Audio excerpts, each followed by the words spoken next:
7টা ছক্কা 3টা চার বাংলাদেশের টি-20 ইতিহাসের অন্যতম সেরা ইনিংস হয়তো হয়ে যেত, তবে একটা রানের আক্ষেপ। লাস্ট ওভারে 24 রানের সমীকরণ। আগে লাস্ট ওভারের প্ল্যানটা একটু শুনি। না, আমার আসলে আমি ট্রাই করেছি যে আসলে কীভাবে কী করা যেতে পারে। আমি ট্রাই করেছি যে যেখানে করুক আমার আলটিমেটলি বাউন্ডারি মারতে হবে। তো ওইখানে আমি ট্রাই করেছি যতটুকু রিল্যাক্স থাকা যায়, আসলে রিল্যাক্স থাকলে বডি সব কিছু অনেক ভালো চলে। সো আসলে ওইটাই করেছি। আক্ষেপ আছে কিনা? অবশ্যই এক রানের আক্ষেপ তো অবশ্যই আছে। এই ম্যাচটা জেতাতে পারলে হয়তো বা আমাদের টিমের পজিশনটা অন্যরকম হতে পারতো। সো আসলে টিমের স্পিডটাও অনেক বেড়ে যেত। অবশ্যই আক্ষেপ আছে। আচ্ছা, অলরাউন্ডার রাব্বি কোনটা বেশি ভালো পারে, বোলিংটা না ব্যাটিংটা? আমার কাছে মনে হয় আমি বোলিংটা একটু ভালো পারি, আমার কাছে ব্যাটিংটা একটু এই তো। আচ্ছা, যে বল ভালো পারে তার ব্যাটে এমন দারুণ একটা বিস্ফোরক ইনিংস বললেও বোধ করি ভুল বলা হবে না।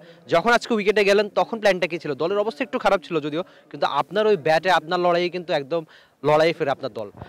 আমার কাছে আমি প্ল্যান করেছি যে আমি ট্রাই করেছি যে ফার্স্টের দিকে গিয়ে যে 15 ওভার কীভাবে খেলা যায়, 15 ওভার যে স্ট্রাইক রোটেট করবো, যদি ওইখানে একটা দুটা বাউন্ডারি হয় হয়তো বা 8-9 রান হয়ে যাবে। তো ওইটাই ট্রাই করেছি যে 8 রান যদি আসেও লাস্ট 5 ওভারে আমাদের যে ব্যাটসম্যান ছিল, আমার কাছে মনে হয় যে লাস্ট 5 ওভার যদি 50 লাগতো আমরা হয়তো ওইটা নিয়ে নিতে পারতাম।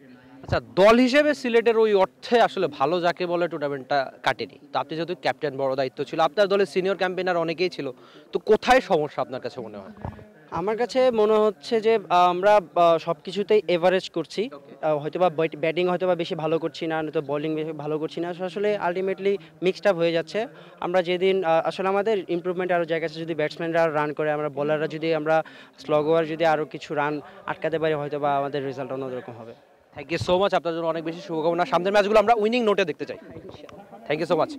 রাব্বি ছিলেন, দারুণ একটা ইনিংস খেলেছেন, তার ব্যাট দেখেছে রীতিমতো ছক্কা বৃষ্টি, তবে 7টা ছক্কা মেরেও দলকে জেতাতে পারলেন না, সেটাই বোধ করি তার জন্য একটু আক্ষেপেরই ছিল। একটা রান, শেষ ওভারে 24 রানের সমীকরণ প্রায় মিলিয়ে ফেলছিলেন, তবে শেষ বলটা ঠিকঠাক কানেক্ট করতে পারেননি বটে। কিন্তু রাব্বির আক্ষেপের দিনে সিলেটেরও আক্ষেপ টুর্নামেন্টটা ঠিক ভালো কাটেনি তাদের। তবে রাব্বির এমন ইনিংস যারা টি স্পোর্টসের স্ক্রিনে দেখেছেন তাদের অনেক দিন মনে থাকবে। For more updates, subscribe to our YouTube channel and click on the bell icon. Follow us on Facebook and Instagram.